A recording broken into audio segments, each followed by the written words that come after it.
कांवड़ यात्रा को लेकर दिए गए मौलाना साजिद रशीदी के विवादित बयान पर अब देश भर में प्रतिक्रियाओं का दौर तेज हो गया है। मुस्लिम धर्मगुरुओं और मौलानाओं ने उनके बयान से खुद को अलग करते हुए कड़ी नाराजगी जताई है। दरअसल मौलाना साजिद रशीदी ने अपने एक बयान में कांवड़ियों के लिए आपत्तिजनक शब्दों का इस्तेमाल किया था। इस बयान के सामने आने के बाद धार्मिक और राजनीतिक हलकों में विवाद गहरा गया। सोशल मीडिया पर भी इस बयान की व्यापक आलोचना हो रही है।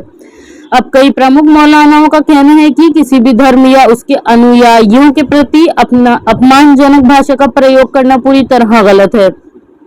उनका कहना है कि कांवड़ यात्रा करोड़ों हिंदू श्रद्धालुओं की आस्था से जुड़ी धार्मिक यात्रा है और उसका सम्मान किया जाना चाहिए।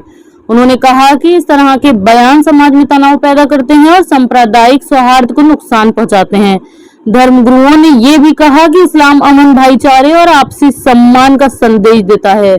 किसी समुदाय की धार्मिक भावनाओं को ठेस पहुंचाने वाले बयान का समर्थन नहीं किया जा सकता।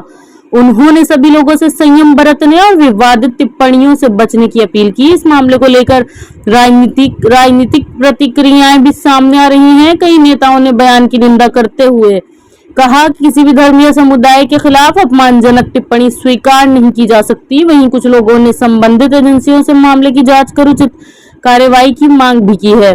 फिलहाल विवादित बयान को लेकर बहस जारी है और अलग अलग वर्गों से लगातार प्रतिक्रियाएं सामने आ रही हैं। ऐसे समय में सभी पक्षों से शांति बनाए रखने, कानून का सम्मान करने और सामाजिक सौहार्द बनाए रखने की अपील की जा रही है। मामलों में संयमित भाषा और आपसी सम्मान ही समाज, भाईचारे और विश्वास को मजबूत कर सकता है। मौलाना साजिद रशीद साहब ने जो कांवड़ यात्रा ले जाने वाले लोग हैं, जो कांवड़िए हैं, उनके बारे में जो बातें कही है, मतलब वो नशे की बात कह रहे हैं कि वो लोग नशा करते हैं, वो लोग हुड़दंग मचाते हैं, वो लोग पुलिस पे अटैक्स करते हैं और यहाँ तक कि उनको जो है आतंकवादी कह डाला है। मैं समझता हूँ कि किसी की आस्था पर इस तरीके से प्रहार नहीं होना चाहिए और अगर कहीं लॉ एंड ऑर्डर का कोई मसला होता है तो ये देखने की जिम्मेदारी पुलिस और प्रशासन की है। लेकिन आप ये कहें कि वो शिव भक्त नहीं हो सकते हैं, कोई वो राम भक्त नहीं हो सकता है, तो मैं समझता हूँ कि साजिद रशीद साहब को हमेशा इन तमाम चीजों से परहेज करना चाहिए कि आज वो दूसरी के आस्था के लोगों को कह रहे हैं कि वो आतंकवादी है। कल जिस चीज पर आप आस्था रखते हैं, कल आपको कहा जाएगा तो आपको तो बड़ा टचिंग होता है। मैं समझता हूँ कि तमाम जो लोग हैं उनकी आस्थाओं की कद्र होना चाहिए और जो कांवड़ यात्रा लोग लेके जा रहे हैं, मैं उनसे भी इस बात का अनुरोध करता हूँ कि ये पवित्र सफर है, ये बहुत पाक सफर है और हमेशा राम भक्त और शिव भक्त जो होते हैं वो पवित्रता की, अमन की, शांति की तालीमात के साथ साथ वो जाए और अपनी इबादत को पूरी करे, अपने घर वापस आए। लेकिन साजिद रशीद का यह कहना कि वो आतंकवादी, मैं समझता हूं कि साजिद रशीद पढ़े लिखे आदमी नहीं है। ये एक अपने आप को एक मीडिया फ्रेम में लाने की इस तरह की बातें करते हैं। लिहाजा मैं उनकी इस बात का बहुत कंडम करता हूं और इस तरह के आइंदा कभी इस तरह के बयान नहीं देना चाहिए। देखिए, मैं इन सब बातों से इत्तेफाक नहीं रखता हूँ।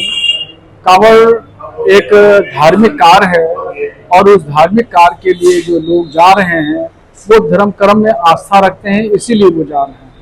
अगर कहीं किसी ने उपद्रव किया या कोई बदतमीजी की तो इसका मतलब ये नहीं है कि पूरी कांवड़ यात्रा को मतून करें, दोषी ठहराएं। ये सरासर गलत है, इस तरह नहीं होना चाहिए।